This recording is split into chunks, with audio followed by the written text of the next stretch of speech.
반갑습니다. 다시 한번 구정 명절 기간 또 연휴 기간 가운데 예배 가운데 우리 성도님들 만나 뵙게 되어서 반갑고 좋습니다. 오늘 우리가 주신 말씀들을 이제 볼 텐데 참 좋은 교회 우리가 사모합니다. 저도 목사지만 이제 사역자로 사역을 시작하면서 주로 이제 한 교회 5년 또 7년 이렇게 제가 사역자로서 사역을 하고 이제 우리 한나무 교회를 섬기면서 마음속에 생각보다 좋은 교회들이 많지 않다라고 하는 목사인데도 그런 생각을 하면서 살아왔습니다. 어떤 교회는 이런 부분들이 참 아쉽고 또 어떤 교회는 또 다른 부분에 있어서 참 안타까운 부분들을 많이 봤습니다. 목사가 모자라서 교회가 어렵기도 하고 또 어떤 때는 성도님들 안에서의 문제들 때문에 교회가 어려워지기도 하고 또 이 모양 저 모양으로 교회가 성하지 못한 모습들을 봤습니다. 그 가운데는 참 아름다운 모습들도 많이 본 것이 사실입니다. 완전한 교회는 없지만 그러나 좋은 교회가 참 그립고 또 좋은 교회가 너무 사모되고 교회는 얼마든지 좋은 교회가 될 수 있는데 그런데 좋은 교회는 어떻게 세워지고 어떻게 만들어져 갈까 참 많이 고민하면서 공부했고 또 고민하면서 사역했고 지금도 그 고민을 하고 있습니다. 오늘 우리 하늘나무교회에 처음 왔다가 처음 오신 분이 만약에 그분이 이제 마음을 열고 시간이 돼서 저랑 인터뷰를 하면 첫 느낌이라는 게 있죠. 첫인상. 하늘나무교회의 첫인상이 뭘까? 혹시 다시는 오고 싶지 않은 교회. 내가 두 번 다시 오나가라. 이를 갈면서 나가는 교회. 그런 교회는 어떻게 될까? 참 마음속에 걱정도 되고 부담도 됩니다. 반대로 뭔가 모르지만 참 괜찮은 교회. 또 오고 싶은 교회, 믿음이 가는 교회, 좋은 교회 같다 그런 느낌이 들면 참 기쁠 것 같아요. 근데 좋은 교회는 그냥 막연하지 않고 좋은 교회는 추상적이지 않고 좋은 교회는 상당히 구체적인 요소들을 갖추고 있습니다.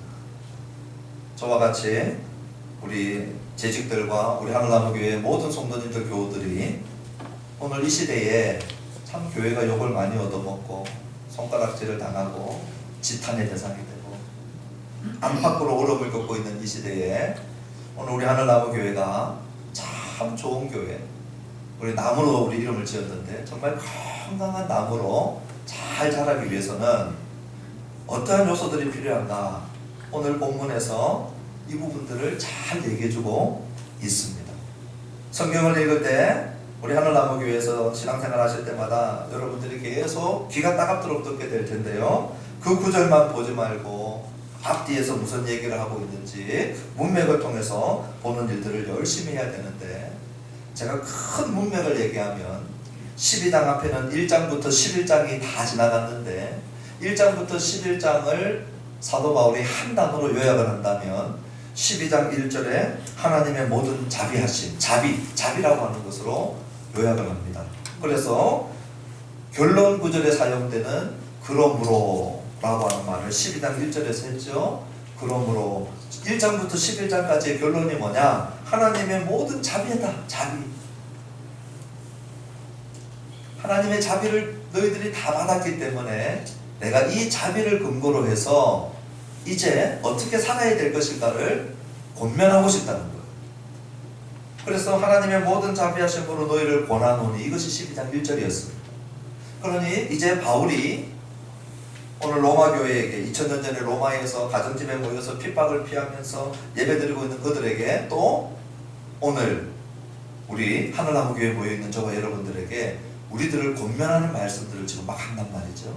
그럴 때마다 권면받을 때마다 뭘 생각을 하는 겁니까? 하나님의 모든 자비를 생각해야 된다. 그 다음에 3절에서 내게 주신 은혜로 은혜 생각해야 된다. 하나님의 자비와 은혜를 늘 생각하면서 권면을 받아야 된다는 거예요. 은혜와 자비를 놓쳐버리면 어떻게 됩니까? 이것이 부담이 되고 나한테 명령이 되고 나는 하기 싫은데 마치 억지로 나를 몰아붙여 사게 만드는 그런 일들이 되어버립니다. 근데 자비를 생각하면, 받은 은혜를 생각하면 이 자격도 안 되는 나한테 과분한 사랑을 주시고 내가 받아야 될 수치와 벌은 우리 예수님에게 다 돌린 그 은혜와 그 자비를 생각할 때 그때 우리는 권면받을 마음의 내적 준비가 비로소 되는 겁니다. 근데 이 자비와 은혜를 자꾸 잊어버리고 권면만 받으니까 반항심이 생기고 튕겨나가고 짜증이 나는 거거든요. 그래서 바울이 오늘 우리들에게 이 은혜와 자비를 가지고 얘기하면서 제발 너희 몸뚱아리를 가지고 하나님이 기뻐하는 거룩한 산제물로 살아라. 너희 이 몸을 가지고 이 유형교회 안에서 유형 예배, 우리 주보를 따라 예배드리는 이 유형 순서를, 예배 순서를 따라서 예배드리는 이 예배 말고 또 한 종류의 예배가 있는데 그 예배는 뭐냐? 너희 몸으로 드리는 예배, 산제사. 그 산제사를 드리는 부분들 속에서 지난 부분에 우리 은사 부분들을 다루었습니다. 내 몸을 가지고 하나님 나에게 주신 이 은사를, 또 우리 교회 공동체 안에 주신 은사를 어떻게 이해하고 받아들여야 되느냐? 제가 1분 만에 요약을 해드리면 은혜 받은 자는 전부 다 은사 받은 자다. 그 지난주에 바울이 하고 싶었던 얘기였어요. 카리스, 은혜를 받은 자는 카리스마, 은사를 안 받은 자가 아무도 없다는 거예요. 하나 이상씩 다 가지고 있어요. 자기 은사가 무엇인 줄 알고 그 은사를 최대치로 활용해라는 거죠. 그게 몸으로 드리는 예배라는 겁니다. 그런데 다른 사람한테 준 은사 때문에 늘 시기하고 질투하고 왜 나한테는 저거 안 줬느냐 막 이 불평하고 살아가는 게 아니고 내게 없는 은사를 다른 사람에게 준 것을 오히려 우리는 뭐 해야 됩니까? 감사하고 기뻐해야 돼요. 내가 못하는 걸 저분이 저 은사로 섬겨주고 있거든요. 그러면서 자기 은사는 최대치로 활용하고 다른 은사를 주신 것을 기뻐하고 감사하고, 그러면서 섬긴다라고 하는 말씀을 제가 특별히 드렸죠. 디아코니아라고 하는 게 식사봉사부터 사도적 직무를 일컫는 모든 말씀을 다 디아코니아, 헬라어로 읽으면 섬김이라고 그랬습니다. 그러니 주방에서 섬기는 거, 쓰레기 비우는 거, 목사가 두 손 들고 축도하는 이 손이나 설거지하는 손이나 똑같은 주님 앞에 은사로 주님을 섬기는 거예요. 얼마나 귀한 건지 모르죠. 오늘 본문은요, 그럼 우리가 산제물로 드리는 우리 몸으로 드리는 산예배, 삶의 예배가 교회 공동체 안에서 어떻게 어떤 모습으로 드러나야 하는가, 그것이 9절로부터 13절입니다. 다음 주는요, 오늘 하지 않는데 14절로부터는요, 교회 바깥에 나가서 외인들을 만날 때, 이웃들을 만날 때, 그 중에서 우리를 다 박수치고 환영하는 게 아니고 우리를 욕하고 삿대질하고 박해하고 조롱하는 사람들 있잖아요. 그런 사람들 만날 때 우리는 삶의 예배를 어떻게 살아내야 되는가, 그것이 14절부터 다음 주에 할 겁니다. 오늘은 교회 안에서 어떻게 좋은 교회로 세워져 나가는데 우리가 이 몸을 가지고 교회 공동체 안에서 삶의 예배를 구체적으로 어떻게 드려나가야 될 것인가, 이제 9절부터 보도록 하겠습니다. 우리 9절 다 같이 한번 읽어보십시다. 시작. 사랑하는 거짓이 없나니 악을 하고 선을 선하라. 네. 제가 이제 설교할 때 조심스러운 게 우리 한글로 번역되어져 있는 이 번역들 가운데 원래 신약 성경은 그리스 말로, 그리스, 헬라어로 똑같은 말입니다. 그리스 말이나 헬라 말이나 한자로 그리스를 헬라라고 불렀을 때 히라고 똑같은 말입니다. 히라, 헬라, 그리스. 이 헬라어로 기록되어져 있어요. 근데 이 헬라어에 보면은요, 사랑에는 거짓이 없나니 이 말이 동사가 하나도 없습니다. 동사가 없어요. 그냥 형용사 하나, 명사 하나, 관사 하나입니다. 그래서 거짓 없는 그 사람, 그게 답니다. 거짓 없는 그 사람, 이렇게 시작을 했어요, 바울이. 그래서 가만히 생각을 해보시면 바울이 동사가 없는 거짓 없는 그 사랑이라고 했을 때 거짓 없는 그 사랑이 이제 9절부터 하고 싶은 이야기의 제목 같은 겁니다. 제목. 지금 내가 얘기하려고 하는 제목이 뭐냐? 거짓 없는 그 사랑. 그래서 이 헬라어, 이 해 아가페, 헬라어 해, 이거 정관사거든요. 그 사랑, 그 사랑. 그 사랑이 뭔지를 알아야 거짓 없는 사랑을 할 수 있는데, 우리 번역에 지금 그 사랑이 그 자가 빠져 있어서 제가 우리 주보에 말씀 메모칸에 해 아가페라고, 이 해라고 하는 게 그 사랑이에요. 그럼 바울이 얘기하고 싶은 그 사랑은 뭐냐면 로마서 안에서 반드시 바울이 얘기한 사랑이에요. 얘기를 했기 때문에 그 사랑이라고 하는 걸 언급을 하는 거거든요. 그럼 바울이 어디서 그 사랑을 얘기했느냐? 우리 같은 책 로마서 5장 5절로 한번 가보십시오. 자, 로마서 5장을 조금 앞쪽으로 8장에서 7장, 6장, 5장으로 가시면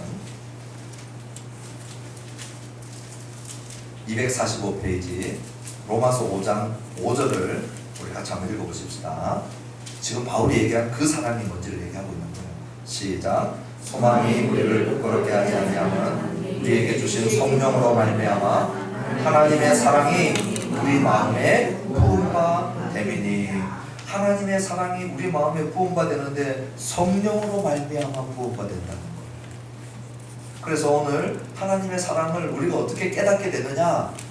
하나님 말씀 듣다가 예배 드리다가 찬양하는 도중에 찬양 가사가 훅 하고 들어오든지, 말씀이 훅 하고 들어오든지, 성도의 교제 가운데 교제하다가 내 형제 자매가 어떻게 예수 믿게 되어졌는지, 어떻게 변하게 되어졌는지 얘기 듣다가 기도하다가 우리도 모르는데 내가 어떻게 한 게 아닌데 내 속에 하나님의 사랑을 부인하지 못하게 될 때 그 이유가 뭐냐? 성령님이 우리 마음속에 이 사랑을 부어주시는 거예요. 그럼 그 부어주시는 사랑의 실체가 뭐냐? 같은 5장 8절이 있습니다.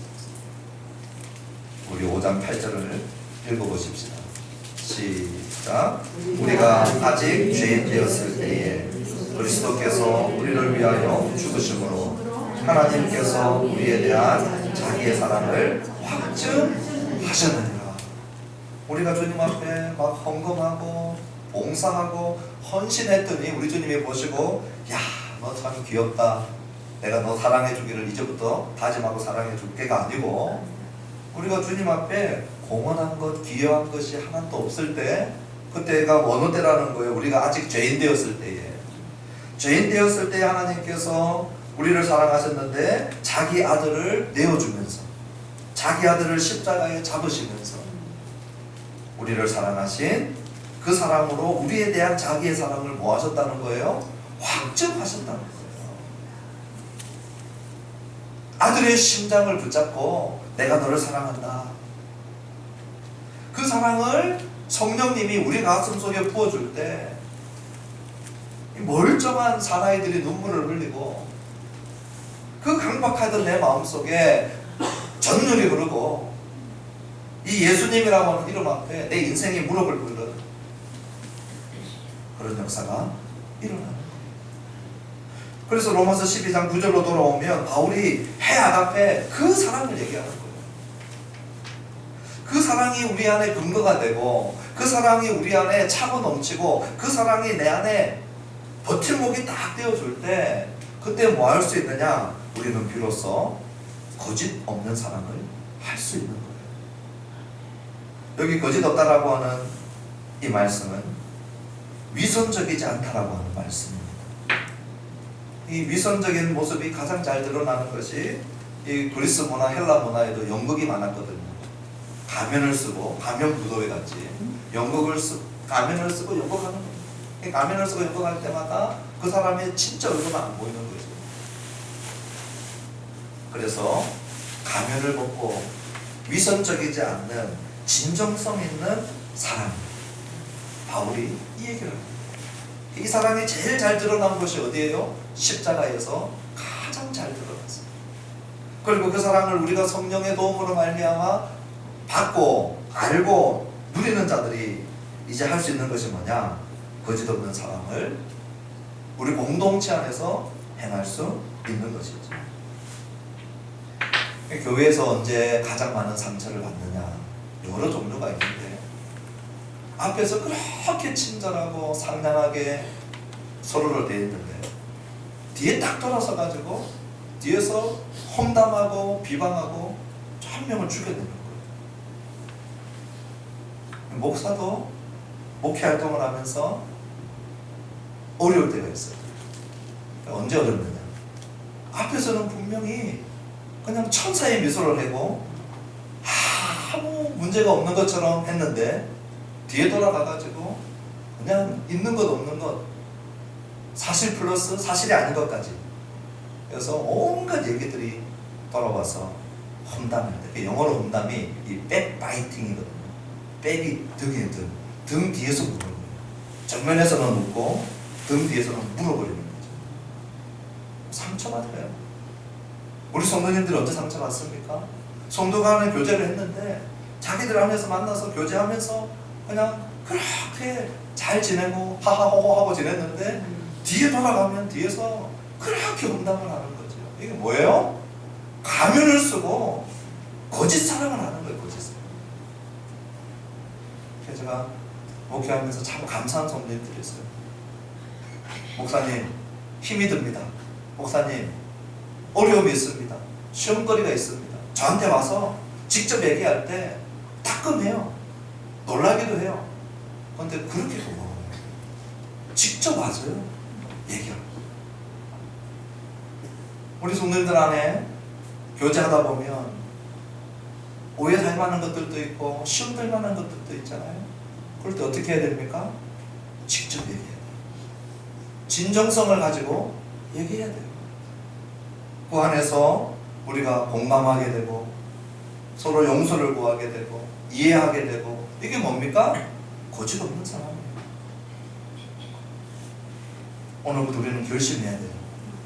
우리 하늘나무교회에서 신앙생활 할 때 나는 입에 재갈을 물리더라도 험담하지 않으리라. 백바이팅하지 않으리라. 정말 백바이팅해서 견디지 못하면 용기를 내서 그분께 찾아가야 돼요. 목사면 목사, 우리 성도님은 성도님 찾아가서 얘기하세요. 그렇게 하게 되기를 주님의 이름으로 축원합니다. 그래야 좋은 공동체가 됩니다.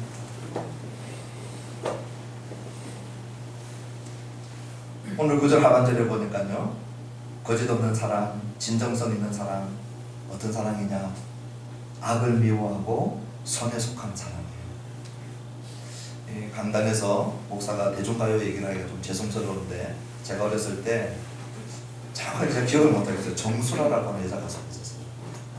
그 가수를 아는 사람은 저랑 나이대가 비슷한 연배로 있어요. 그 이상이고.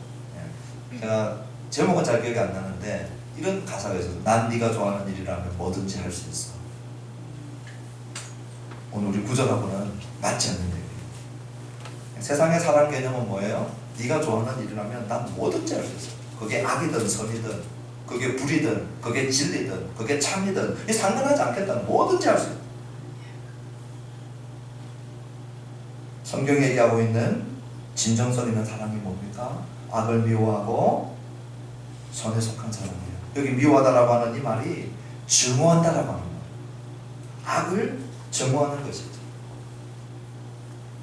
오늘 우리 안에 이 잘못된 사랑, 그래서 자녀를 대학 보내기 위해서 부정 입학을 시키든, 불법을 쓰든, 자녀를 좋은 회사에 취직시키기 위해서 편법을 쓰든 불법을 쓰든 자녀 사랑이다라고 하는 것으로 다 덮어버리려고 합니다. 오늘 9절에 비추어 보면 9절에 얘기하고 있는 거짓 없는 사랑은 그런 모습이 아니라는 거예요. 그래서 올바로 미워하지 못하면요, 절대 올바로 사랑할 수 없습니다. 바로 미워하고 바로 미워할 수 있는 분별력을 가진 자가 바로 사랑할 수 있는 것이죠. 여기 선에 속하다라고 하는 것도 얼마나 밀착 용어인지 몰라요. 우리 부부가 한 몸이다, 뗄 수 없다 할 때 썼던 그 단어입니다. 그러니 악은 증오하되 선은 뗄래야 뗄 수 없을 만큼 붙들고 밀착되어진 형태로 사랑하고요, 사랑하는 그 사랑을 얘기하고 있는 것이죠. 그래서 가만히 오늘 이 흐름을 한번 또 살펴보면요, 우리 8절까지는 은사 이야기를 쭉 하다가 9절에 첫 사랑 이야기를 하죠. 혹시 고린도전서 12장 은사장을 기억하시는 분들은 은사 얘기가 끝나고 난 다음에 뭐 얘기합니까? 13장에서 사랑 이야기를 합니다. 그 은사를 어떻게 활용할 것인가, 사랑의 자세로, 사랑의 태도로 활용하도록 지금 이끌어가고 있는 바울이 오늘 이 짧은 본문 안에서도 은사를 얘기하고 난 다음에 사랑을 얘기하고 있고, 그 사랑장 안에 고린도전서 13장 6절에 보면 참 사랑은 어떤 사랑이냐? 불의를 기뻐하지 않는다고 그랬어요. 오늘도 뭐라고 얘기합니까? 악을 미워하고. 이러한 사랑이 우리 교회 공동체 안에서도 진정성 있는 이 사랑, 분별력 있는 사랑, 감정 따라 사랑했다가 감정 따라 돌아서는 그런 사랑이 아니라는 거죠. 우리 이어서 10절의 말씀 한번 보십시다. 10절 같이 한번 읽어보십시다. 시작. 형제를 사랑하여 서로 우애하고 존경하기를 서로 원정하며. 어떻게 우리가 이 몸의 예배를, 삶의 예배를 교회 공동체 안에서 드러낼 수 있을까 했을 때 형제 사랑 얘기하고 있어요. 여기 형제를 사랑하다라고 하는 이 사랑하다라고 하는 단어, 그리고 서로 우애하다 할 때 이 우애하다라고 하는 단어는 가족 간의 사랑을 얘기하는 단어입니다. 우리 구정 명절 기간을 보내고 있죠. 명절 때 우리가 모든 사람을 다 만나지 못하죠. 그래도 가족은 가까운 가족들을 보러 갑니다. 부모님도 뵙고 형제 자매들도 보고 조카들도 만나고 이렇게 가족들이 만나죠. 이 가족이 특별합니다. 그렇죠? 그냥 이웃과 남들하고는 또 달라요. 많은 시간을 함께 보내고, 그리고 가족이 어려움을 당하면 그냥 내 주머니를 나누기도 하고, 또 아픔을 당하면 내 가슴이 무너지고 아파지고, 특별한 거죠.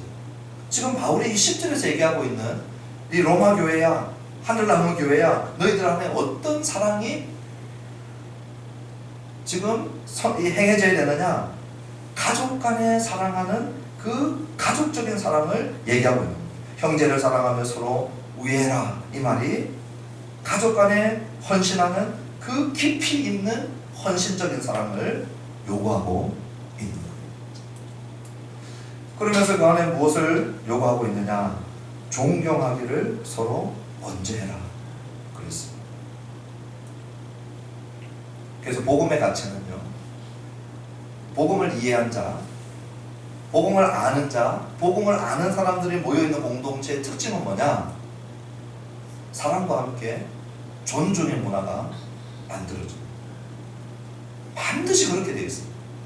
존중함이 나오게 됩니다. 존중하지 않는 문화, 존중하지 않는 태도, 존중하지 않는 삶의 모습은 비복음적이고 반복음적입니다.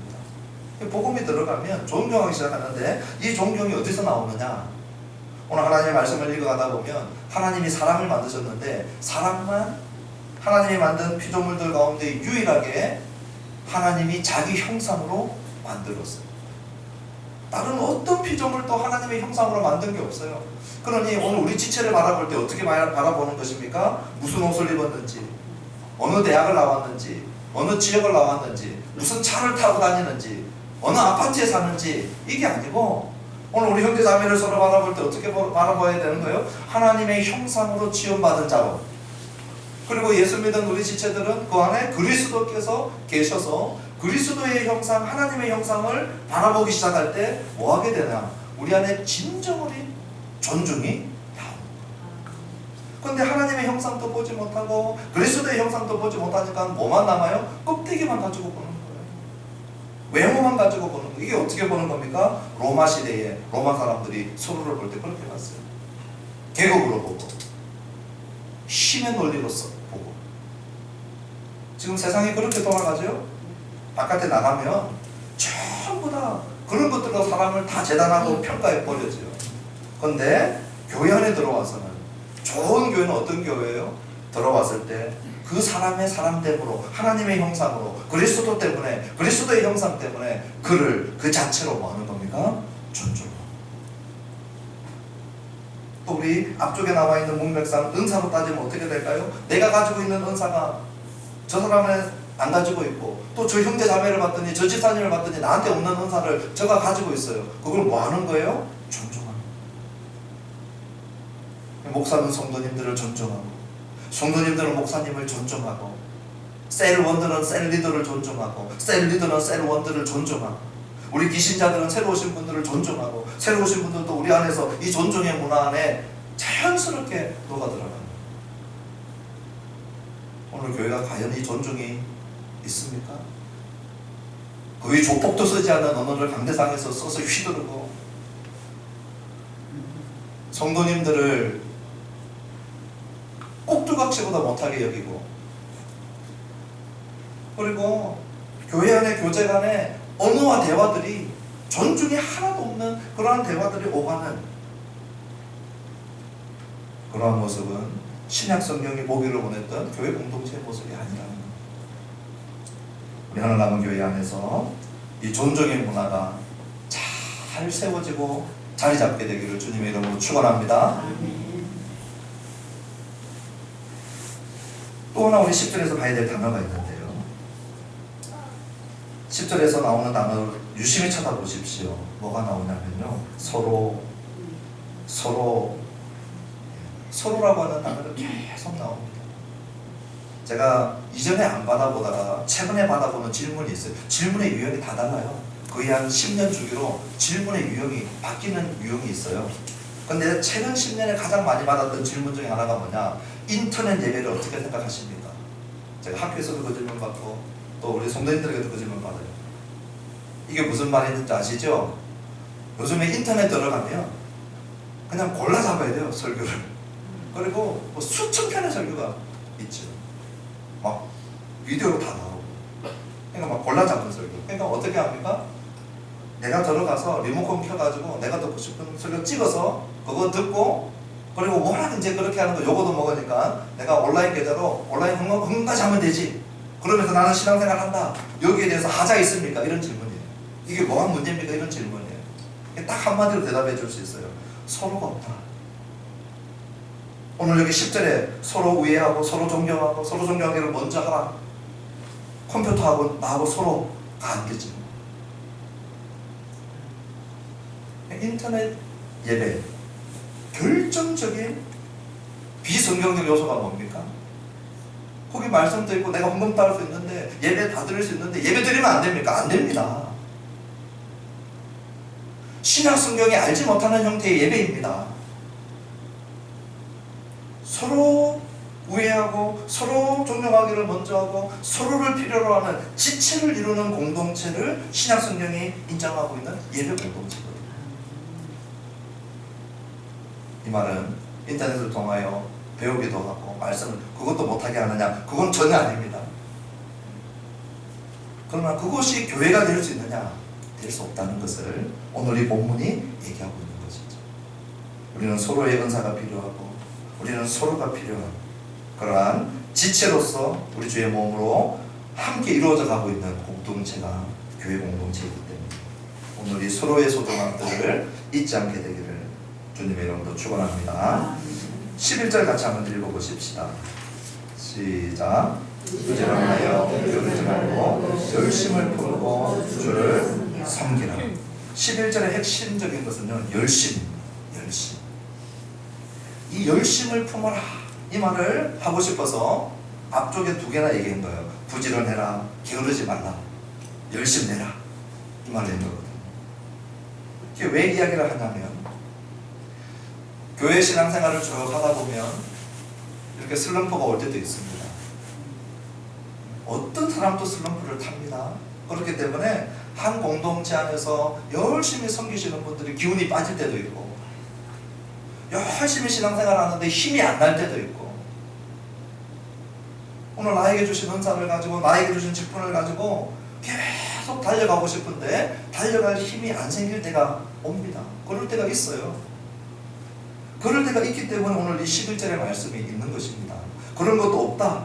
모든 사람들이 일관되게 하나같이 초지일관 똑같은 강도와 똑같은 최고의 헌신을 가지고 최고의 열정으로 24시간 365일을 달려갈 수 있는 사람이 있느냐? 없어요. 그래서 뭐라고 하느냐? 열심을 품어야 된다. 열심을 내야 된다. 이 열심을 내라고 하는 이 말이 아주 중요한 단어로 되어져 있는데요, 우리 한글 성경에서 좀 빼먹었어요. 뭐냐면요, 토푸녀마티라고 하는 푸녀마, 이 푸녀마에 토라고 하는 정관사가 붙어 있어서 그 성령으로입니다. 그 성령으로, 그 영으로예요. 중요한 단어죠. 그 영으로 열정적이 되라, 그렇게 되거든요. 토푸녀마티를 우리 11절에 강조를 안 했어요. 그러니 우리가 어떻게 열심을 품을 수 있느냐 하면요, 토프누마티, 성령으로 말미암아 우리는 이 열심을 회복할 수 있어요. 그래서 성령님께 우리 자신을 열고, 성령님께 우리 자신을 맡기고, 성령님께 우리 자신을 의탁하여, 성령님 오늘 나의 열정이 식어져감을 불쌍히 여기고 도와주셔서 열정을 회복시켜 주시고, 성령께서 나를 뜨겁게 하시고, 몸된 교회를 섬길 때 여러 가지 모양으로 공동체 생활을 할 때 이 열심을 잃지 않도록 해주십시오. 제가 새벽 기도 나올 때 이제 시간이 딱 돼서 일어나지 않습니까? 항상 그렇게 하는 건 아닌데 제가 의식이 있을 때 많이 그렇게 합니다. 새벽에 딱 일어나서 앉아서, 어떤 때는 이 말씀이 그냥 이게 정보가 아니기 때문에 이 말씀을 읽다가 성령님께서 나한테 말씀을 주셔야 되고, 성령님께서 나한테 주신 그 말씀을 내가 또 말씀을 연구해서 확인하고 받아서 그렇게 나누거든요. 근데 그 일들이 읽으면 성령님이 나한테 말씀해주고 감동 주시고 또 말씀이 보이고 이렇게 해서 이렇게 자동적으로 되면 얼마나 좋겠습니까? 근데 그게 늘 그렇게 자동적으로 되는 건 아니에요. 그래서 실험도 해야 되고 어떤 때는 긴 시간을 보내야 되고 그래요. 그러니 참 내 힘으로 이 말씀을 전하는 사역들을 하기가 힘들구나, 그런 생각이 들 때가 있단 말이에요. 특히 새벽에 이제 딱 일어났을 때, 그때 제가 하는 게 뭐냐, 성령님 도와주세요. 성령님 도와주세요. 새벽에 침대에 앉아서 성령님 도와주세요. 말씀 전하러 가야 되는데 성령님 도와주세요. 그때요, 성령님이 제 마음을 붙드세요. 이제 수영을 제가 잘 못하지만요, 수영하는 사람들 보면 물에 몸을 맡겨요. 그렇죠? 물에 몸을 맡겨요. 물에 편안하게 맡기는 사람일수록 수영 잘하고 물이 잘 돼요. 근데 물을 못 믿어하고 못 맡기는 사람은 끝까지 호흡거리다가 물 마시고 빠져요. 성령님께 맡겨야 돼요. 우리 실생활 가운데 맡겨야 돼요. 우리 24시간 삶 속에 성령님께 맡겨야 돼요. 그때 성령님이요, 내 마음을 붙드시고 나를 붙드시는 것들을 경험하기 시작하는 거예요. 그것이 경험이 쌓이면 뭐가 되는 거예요? 내 신앙이 돼요. 토프뉴마티, 성령으로 열심을 회복하는 거죠. 우리 성령님을 의지하고 성령님께 이 회복을 위하여서 구하고 맡기는 저와 여러분 되기를 주님의 이름으로 축원합니다. 아멘. 그 열정을 가지고 뭐하라고 하는가 보십시오. 성령님이 나를 뜨겁게 할 때가 있거든요. 성령님께서 나를 때로는 강력하게 붙잡을 때가 있거든요. 그럴 때 그것을 자기 영성의 과시나 어떤 극단적인 영적 체험을 향하여 나가는 게 아니고 그 방향이 어디인지 보세요. 11절 끝에 반드시 주를 섬기는 것이 있어요. 주를 섬기는 것이 있어요. 그래서 극단적 은사주의의 가장 큰 문제는 뭐냐? 초점이 자신들이에요. 내가 가진 은사 기반. 초점이 자기 자신이에요. 성경은 은사의 초점이 어딘 줄 아십니까? 자기 자신이 아닙니다. 전부 다 주의 몸된 교회, 주님을 섬김, 교회를 섬김, 주님의 몸된 교회를 섬김입니다. 그래서 우리가 성령으로 열심히 회복되어질 때, 성령으로 우리 안에 신앙의 뜨거움이 들어오고 놀라운 이 열정들이 회복되어지고, 그럴 때에도 우리의 초점이 어디를 향하고 있어야 되냐면 교회를 섬기고 주님을 섬기는 곳에 향하여 저기를 주님의 이름으로 다시 한번 축원합니다. 이번에 김남진 선교사님이 와서 하룻밤 저희 집에서 묵고 그렇게 갔는데, 이제 선교사님들이 오면 이혜리 방에서 잡니다. 이혜리 방에서.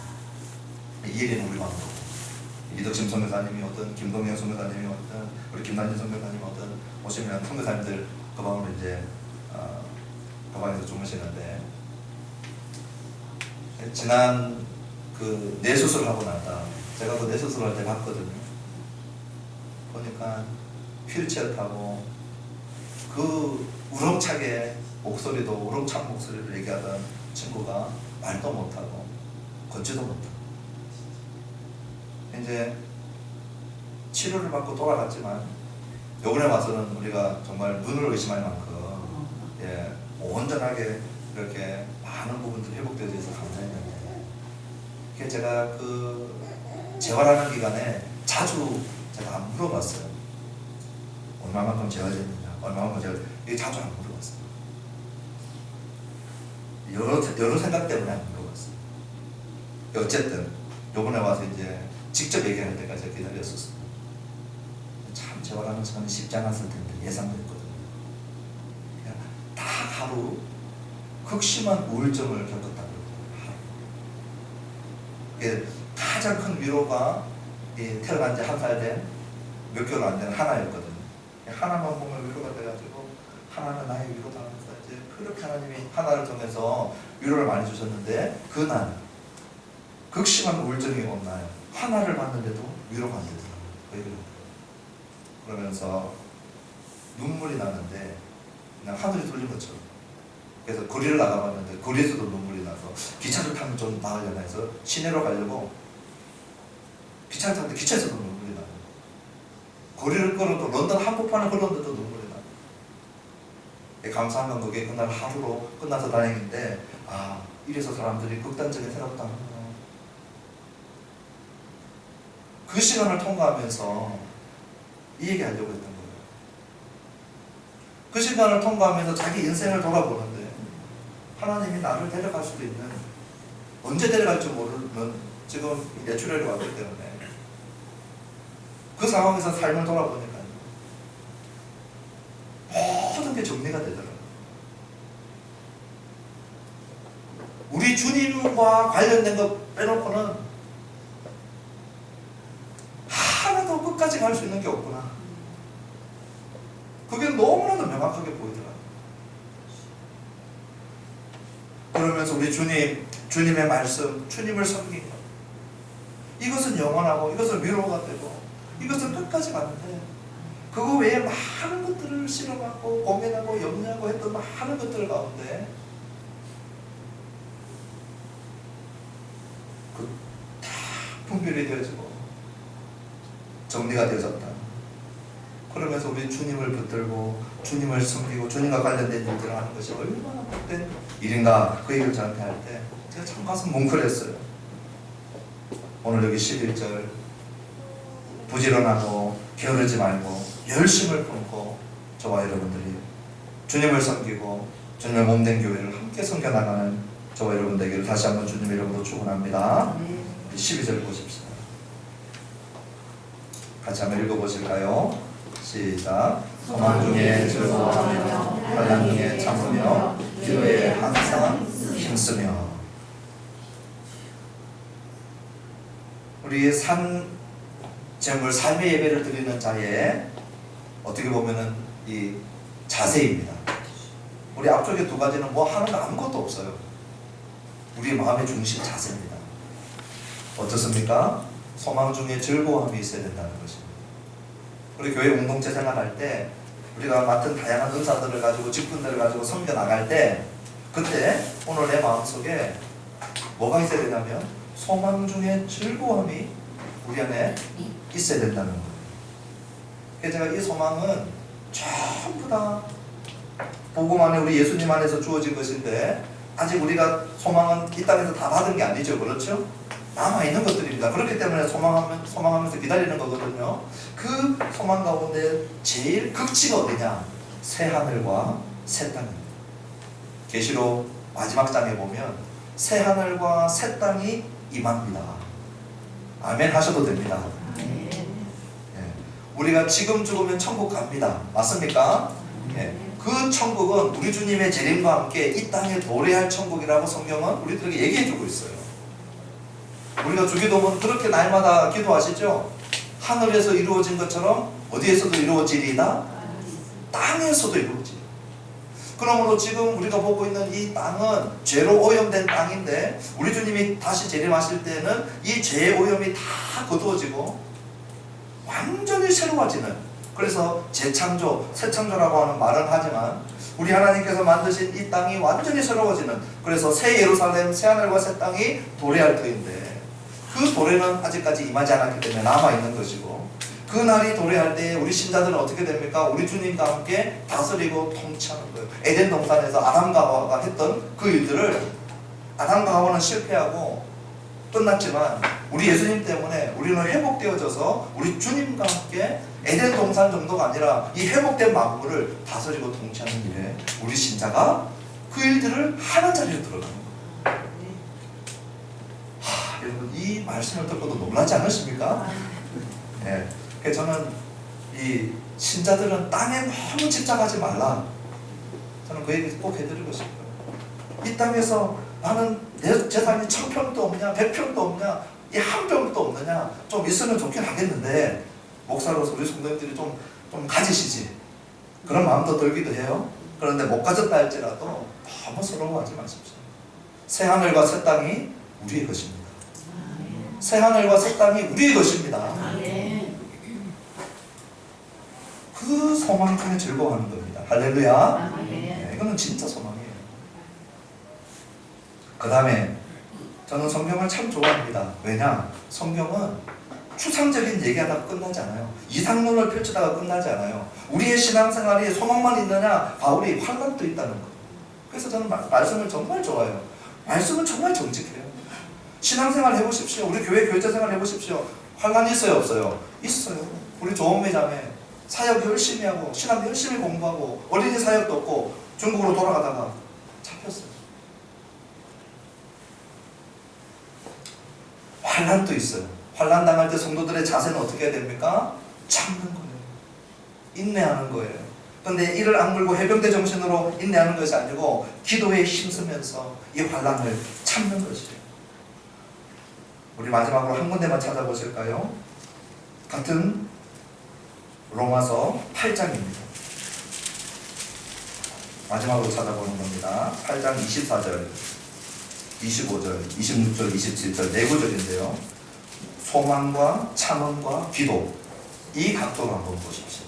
로마서 8장 24절부터 우리 같이 한 목소리를 읽을 때 소망과 참음과 기도라고 하는 눈으로 보십시오. 24절입니다. 같이 읽읍시다. 시작. 우리가 소망으로 구원을 얻었으니 보이는 소망이 소망이 아니니 보는 것을 누가 말하리요.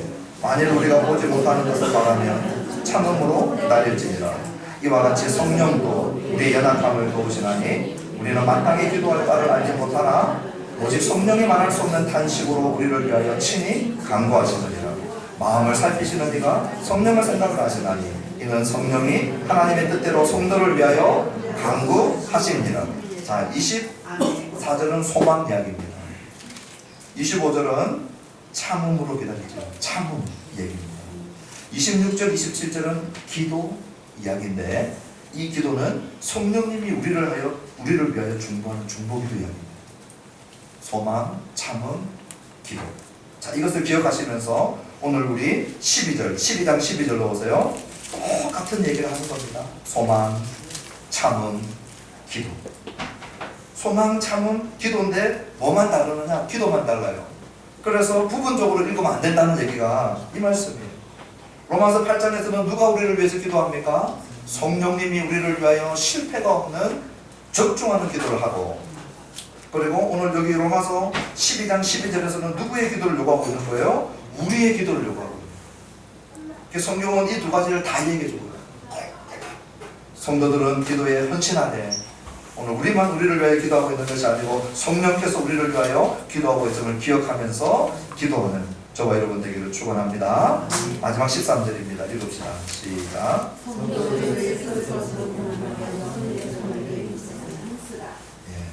여기 성도들의 쓸 것, 있을 것은 이 크레이아라고 하는 헬라어인데요. 이게 훨씬 더 도움이 됩니다. 영어로 하면 need입니다. need, 필요입니다. 성도들의 필요를 공급하라. 공동체 안에서 그냥 무작정 쓸 것 공급하는 거 아닙니다. 필요를 공급하는 필요. 어떤 가정에 저 필요가 있는데 저 필요가 좀 공급되지 않은 가정 개인 성도들을 볼 때 뭐 하는 겁니까? 물질적 나눔을 하는 겁니다. 재정적 나눔을 하는 겁니다. 그래서 신약 성경의 사랑 언어는요, 감정적이지 않습니다. 여러분 눈을 뜨고 한번 신약 성경을 읽어보십시오. 우리의 감정을 부추기는 그런 용어로 성경이 사랑 얘기를 한 곳이 있습니까? 자기 아들을 잡아내는, 자기의 몸을 십자가에 내던지는, 오늘 여기는 뭡니까? 물질을 나누는 얘기입니다. 재정이 들어가는. 그 다음에 뒤에 손 대접하기를 힘쓰라. 이 손님은 우리가 외인들을 얘기하는 것도 포함되겠지만 지금 오늘 이 9절부터 13절의 문맥은 교회 내의 신앙 공동체 안에서의 우선순위거든요. 그 당시에 손님들이 누구였느냐? 이 순례 전도자들이었어요. 지금처럼 B&B나 모텔이나 호텔이나 이런 것이 많지 않은 시내에 지금 다른 동네에서 우리 동네로 말씀 전하러 왔어요. 어디 가서 묵습니까? 그 교회 성도들 중에 집을 열어야 되는 거예요. 불편을 감수하는 거예요. 우리 집에 누가 오면 불편하잖아요. 그렇죠? 그런데 그 불편을 감수해내는 거예요. 그리고 함께 먹고 함께 자는 거예요. 그래서 저는 2020년도에 우리 성도님들이 가정 속에 우리 성도님들의 다른 분들이 그 가정에 가서 우리 소그룹다고 셀그룹도 할 때 교회도 활용하시고 커피숍도 활용하시되 가정도 서로 열어서 불편함을 감수해가면서 또 그 안에서 이 손대접하기를 힘쓰는 이 말씀을 차곡차곡 실천해 나가는 저와 여러분 우리 교회가 되어지기를 주님의 이름으로 축원합니다. 이제 말씀을 맺겠습니다. 오늘 주제가 뭐냐? 거짓 없는 사람이었어요. 이 거짓 없는 사람은 어떻게 할 수 있느냐? 우리의 악으로 깡으로 할 수 있는 거 아니라고 그랬습니다. 끊임없이 하나님의 자비, 하나님의 은혜, 하나님의 해악 앞에 그 사랑 기억해야 됩니다. 오늘 저와 여러분들이 일하기 전에, 섬기기 전에 우리 마음속에 그 자비와 그 은혜와 그 사랑을 계속해서 묵상하십시오. 깊이 묵상하십시오. 여러분 장아찌라고 하는 말 아시죠? 음식 중에 장아찌. 하나님의 은혜와 하나님의 자비와 하나님의 사랑이 내 안에 장아찌가 되도록. 아멘. 그 다음에 이제 그 맛이 나오는 거예요. 나올 때 뭐냐? 거짓 없는 사랑. 저도 짧은 인생을 살면서 사랑을 받는 게 행복한 줄 알았는데 살아보니까 사랑하는 게 더 행복합니다. 사랑할 아내, 사랑할 자녀, 사랑할 부모, 사랑할 가족, 사랑할 친족, 사랑할 친구. 저 목사로서 사랑할 교회가 있다, 사랑할 성도가 있다는 것이 얼마나 큰 복인지 새삼 느껴요. 제가 목사님들 상담도 들었거든요. 신학생들 상담도 들었거든요. 고충이 뭔지 아세요? 사랑하지 않는데 일해야 된다. 사랑하지 않는데 그 직분을 받았으니 일을 한다는 거예요. 그게 얼마나 괴로운지 상담을 해요. 제가 그게 뭔지 알아요. 제가 얼마나 행복한지 몰라요. 사랑하는 우리 하늘나무교회 성도님들이 계시고 우리 교회를 사랑하는 마음 하나님 주시고 우리 성도님들을 하는 사랑 내 안에 보일 때마다 내가 확인될 때마다 물론 우리 성도님들이 피부로 느끼는 강도들은 다 다르지 있지만 제 안에 이 사랑이 없다면 이 목회가 얼마나 힘들고 괴로울까. 저는 참 행복하고 감사해요.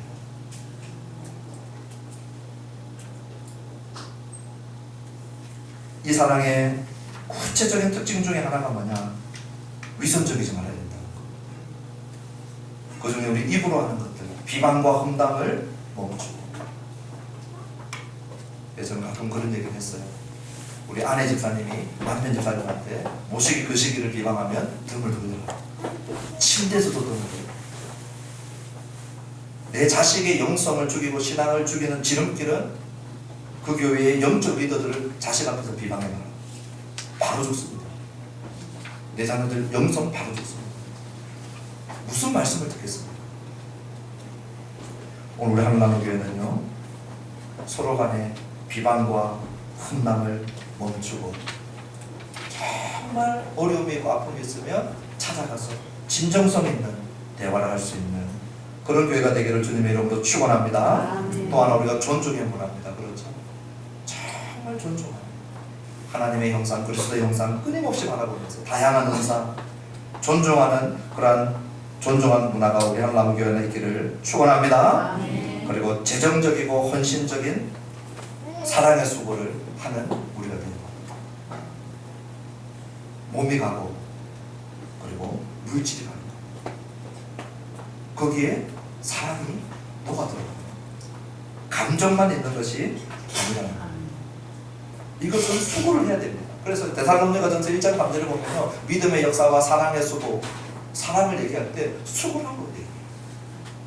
이 사랑의 수고를 감내해내는 우리가 됐으면 좋겠습니다. 그래서 성령을 의지하여서 계속해서 열정적으로 함께 우리 하늘나무교회를 정말 좋은 교회입니다. 우리 주님 보시기에 기뻐 오늘 이 지역에 많은 분들이 함께 동참합니다. 참 좋은 교회입니다.